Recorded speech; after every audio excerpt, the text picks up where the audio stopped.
హరే కృష్ణ.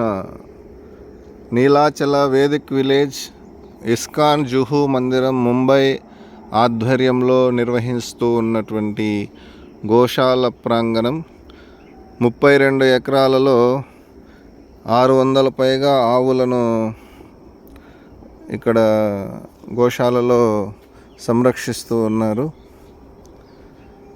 ఇదంతా గోశాల ప్రాంతము. ఇక్కడ ఉన్నటువంటి భక్తులకు, గోవులకు అనేక వ్యవసాయ ఉత్పత్తులను కూడా ఇక్కడ పండిస్తూ ఉన్నారు. చూడండి, గోశాల తరించండి. ఎందుకంటే గోవులు ఉన్నటువంటి ప్రాంతము పుణ్యతీర్థంతో సమానం. గోవులో అనేక మంది దేవీ దేవతలు కొలువై ఉన్నారు.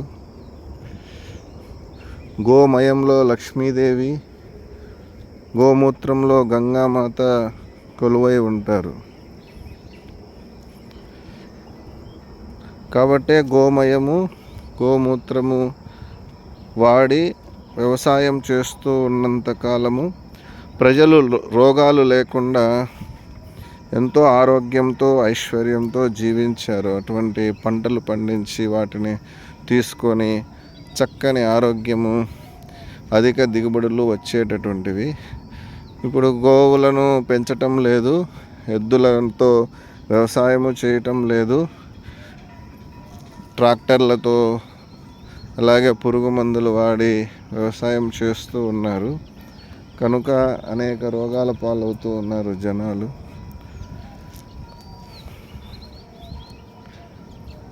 ఇదంతా కూడా 32 ఎకరాలలో విస్తరించి ఉన్నటువంటి గోశాల.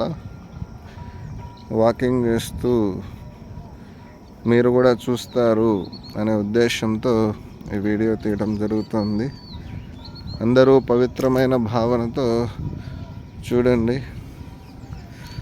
హరే కృష్ణ హరే కృష్ణ కృష్ణ కృష్ణ హరే హరే, హరే రామ రామ రామ హరే హరే, హరే కృష్ణ కృష్ణ కృష్ణ హరే హరే, హరే రామ రామ రామ హరే హరే, హరే కృష్ణ కృష్ణ కృష్ణ హరే హరే, హరే రామ రామ రామ హరే హరే, హరే కృష్ణ కృష్ణ కృష్ణ హరే హరే, హరే రామ రామ రామ హరే హరే, హరే కృష్ణ కృష్ణ కృష్ణ హరే హరే, హరే రామ రామ రామ హరే హరే, హరే కృష్ణ కృష్ణ కృష్ణ హరే హరే, హరే రామ రామ రామ హరే హరే, హరే కృష్ణ కృష్ణ కృష్ణ హరే హరే, హరే రామ రామ రామ హరే హరే. ఇక్కడ భక్తులు నగర సంకీర్తన చేస్తూ వస్తూ ఉన్నారు. గోధామంలో నగర సంకీర్తన చేస్తున్నారు, హరినామాన్ని కీర్తిస్తూ. హరిభక్తుల దర్శనం అనేది ఎంతో దుర్లభము. హరిభక్తుల ముఖతః హరినామాన్ని వినడం కూడా భాగ్యము.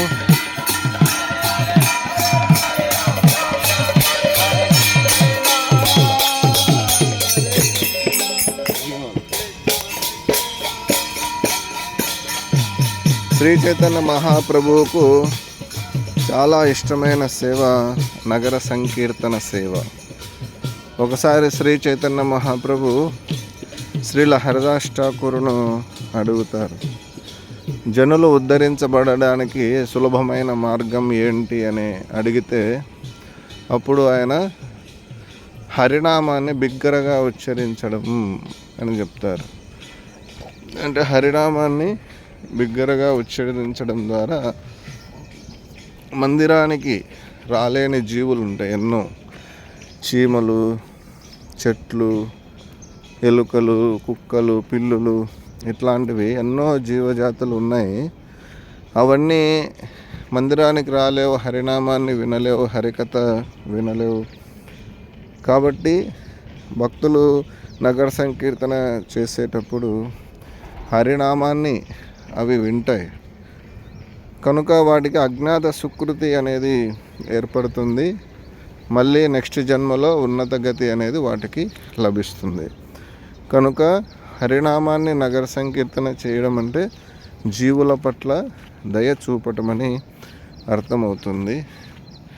ఇక్కడ చూడండి, రేకులతోటి షెడ్ వేస్తూ ఉంటారు ఇప్పటి కాలంలో. కానీ పాతకాలం ప్రకారము ఇక్కడ కొయ్యలను వినియోగించి ఎక్కువ మంది కూర్చోడానికి షెడ్ అనేది వేశారు.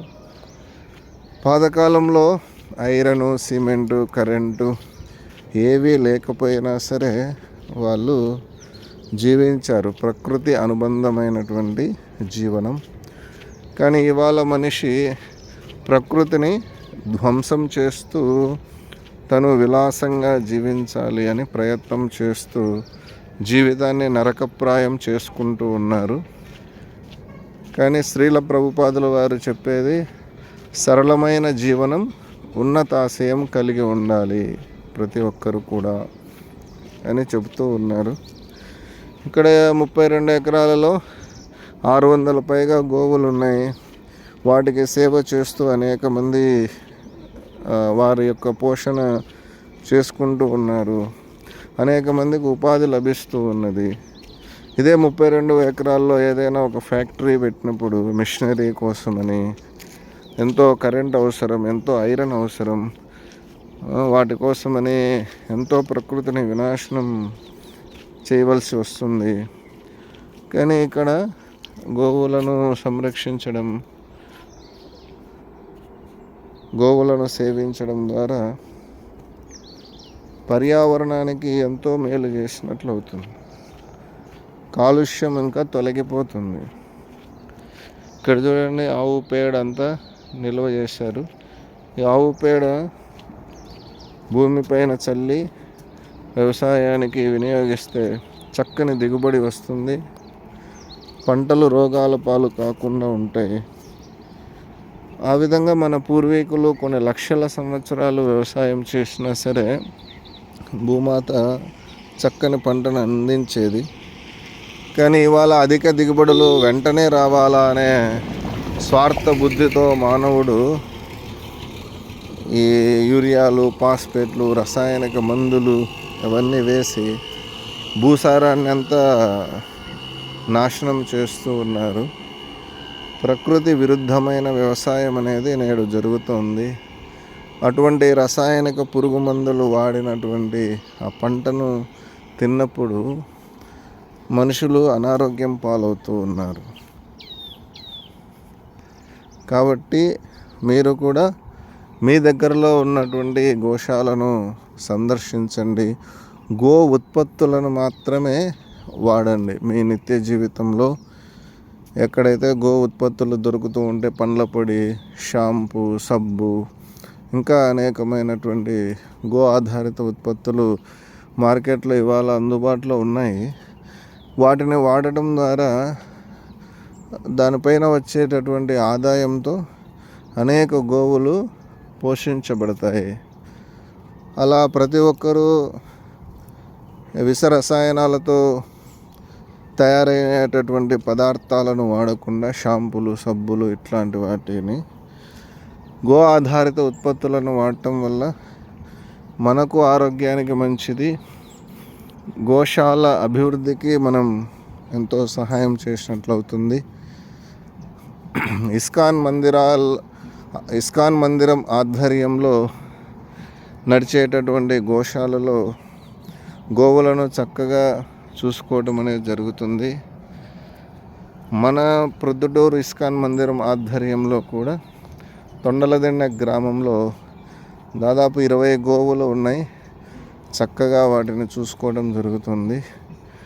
కాబట్టి మీరు కూడా గోశాలను సందర్శించండి, తొండలదిన్నె గోశాలను.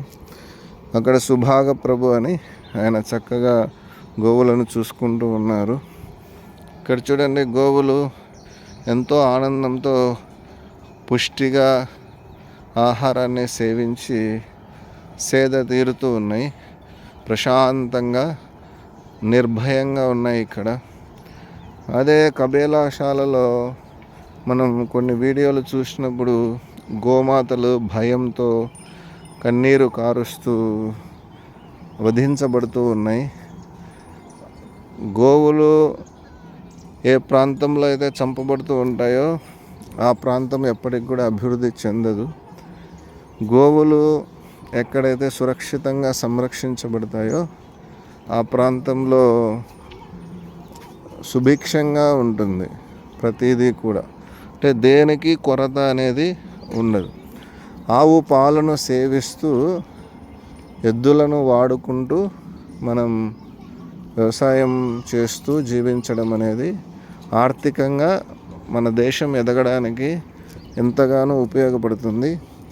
అలా కాకుండా గోవును వధించి కబేలాశాలలో విదేశాలకు మాంసం ఎగుమతి చేసి ఆ విధంగా ఆర్థికంగా ఎదగాలనంటే వినాశనం తప్పదు. కాబట్టి అందరము అది గుర్తుపెట్టుకోవాలి. ప్రతి ఒక్కరి బాధ్యత గోవును సంరక్షించడం. మనం ప్రత్యక్షంగా గోవును పోషించేటటువంటి సంరక్షించేటటువంటి సేవను మనం చేయలేనప్పుడు ఎక్కడో ఒక చోట ఈ విధంగా గోశాలలు ఉన్నప్పుడు మన దగ్గరలోనే గోశాలలకు వెళ్ళి అక్కడ ఉన్నటువంటి గోవులకు సేవ చేయడం ఉత్తమం. కాబట్టి మీ పెళ్లి రోజులు, పుట్టినరోజులు ఇట్లాంటి సమయాల్లో ఉన్నప్పుడు, లేదంటే మీరు చేసే వృత్తి వ్యాపారాలలో ఏదైనా మీ కుటుంబ అవసరాలకు పోను అధికమైనటువంటి ధనం మీ దగ్గర సమకూడినప్పుడు గోశాలలో అభివృద్ధికి వాటిని వినియోగించండి. కృష్ణుని యొక్క కృప అనేది మీ పైన ఉంటుంది. ఇక్కడ చూడండి, గోవులు చక్కగా సేద తీరుతూ ఉన్నాయి ఉదయం పూట. హరే కృష్ణ.